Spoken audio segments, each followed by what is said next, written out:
నడిచేది చలికాలమా ఎండాకాలమా అస్సలు అర్థమైతలేదుల్లా. పగటిలి ఎండలు దంచుతున్నాయి.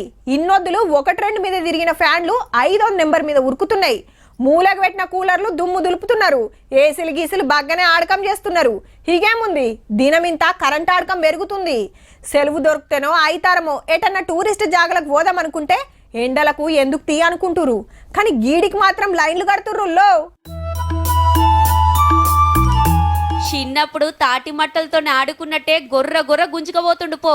చిన్నగా మురుస్తలేడన్నా. హిగిటు బైక్ల మీద రైడింగ్ పోతుర్రు. హీటేమో బరుపు గడ్డలు జల్లుకునుడు సరుసుకునుడు. జమ్ముల మంచాందాలు చూస్తానికి శితం పోతున్నారు పబ్లిక్. చలికాలం దగ్గర పడుతుండే వరకు మళ్ళా మంచానలు పడాలంటే ఏడాదాకాగాలే. అందుకే టూరిస్టులు లైన్లు కడుతున్నారు. హగో బైకులు చూడురి రోడ్ల మీద తిరిగినట్టు ఎంత ముద్దుగా పోతున్నాయో. ఒక్కొక్కలది చిన్న సంబరం కాదు. ఇక మంచు కొండలల్లా నేను అనుకుంటా ఫోటోలు వీడియోలు గుంజుతున్నారు. అయితే మునుపు బగ్గ మంచానలు పడితే ఈడికి పోతానికి శాన తిప్పలైతుండే. నెల కింద మోడీ సారు సోనామార్గు టన్నెల్ చాలు చేసిండు. గప్పటి నుంచి జమ్ము నుంచి శ్రీనగర్ కు రాకట పోకట అలకగైంది. హిగేముంది, దేశం అంతటికెళ్లి జమ్ముల మంచు జాతరకు పోతుర్రంతా. కొండలు గుట్టలు ఊర్ల మీద సుత అంతట మంచే. ఇగాడ దందాలు చేస్తోళ్లకు ట్రావెల్స్ ఓళ్లకు గిరాకైతుందని మురుస్తున్నారు. ఇక శివరాత్రి వెళ్ళిందంటే ఎండలు ఇంకింత దంచుతాయి. ఇప్పటికే దినామింత పెరుగుతున్నాయి ఎండలు. కాబట్టి కాయిష్ ఉంటే ఇప్పుడే పోయి మంచి అందాలు చూసిరారి మరి.